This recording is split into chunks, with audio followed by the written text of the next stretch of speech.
കാവിഴക്കൊട്ടി നല്ലായിരുന്നു. ലച്ചു രാത്രി ചോറ് കഴിച്ചോടാ. ചപ്പാത്തി കഴിച്ചോ? ഞാനും നീയൊക്കെ ചോറ് കഴിക്കണം, ബാക്കിയുള്ള ചപ്പാത്തി കഴിക്കണം. ചോറ് അത്രയും ബാലൻസ് ഉണ്ട്. അതെ, അവനെന്താ പറയാ ഞാൻ കഴിക്കാൻ? അതെങ്ങനെയാ ചേച്ചി? വിശന്ന് ഒന്നും കഴിക്കാതെ പോയാൽ കണക്കും. ശരിക്കും അവരുടെ പ്രശ്നം എന്തുവാ? അത് തന്നെയാണ് ഞാനും ആലോചിക്കുന്നത്. പാവ ശ്രീക്കുട്ട് ബിസിനസിന്റെ കാര്യം ആലോചിച്ച് ചർച്ച ചെയ്യാനിരിക്കായിരുന്നേ.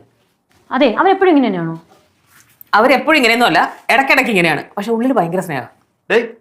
ഇയാളെ ഭർത്താവിന് വേണമെന്നുണ്ടെങ്കിൽ മര്യാദ ഇരിക്കാൻ പറയണം. ഞാൻ ചുമ്മാ അങ്ങോട്ടും ഇങ്ങോട്ട് പോകുമ്പോഴേ പിരിവിടുത്തോണ്ടിരിക്കുകയാണ്. എനിക്ക് തീരെ ഇഷ്ടമല്ല. ഞാൻ വല്ല മുളക് പൊടിയും ബദറി വിടും. ഇയാളെ ഇതിനെ ചുമ്മാ അങ്ങോട്ട് കൊണ്ട് നടക്കാൻ പോണേ? എവിടെ അടങ്ങി ഇരുന്നൂടെ? പിന്നെ ഞാൻ എവിടെയെങ്കിലും ഒളിച്ചിരിക്കും. ജയശ്രീ ചുമ്മാ ഇരിക്കണം, എന്റെ സ്വഭാവം അറിയാലോ. പഠിപ്പിക്കുകയാണ്. കൊള്ളാല്ല.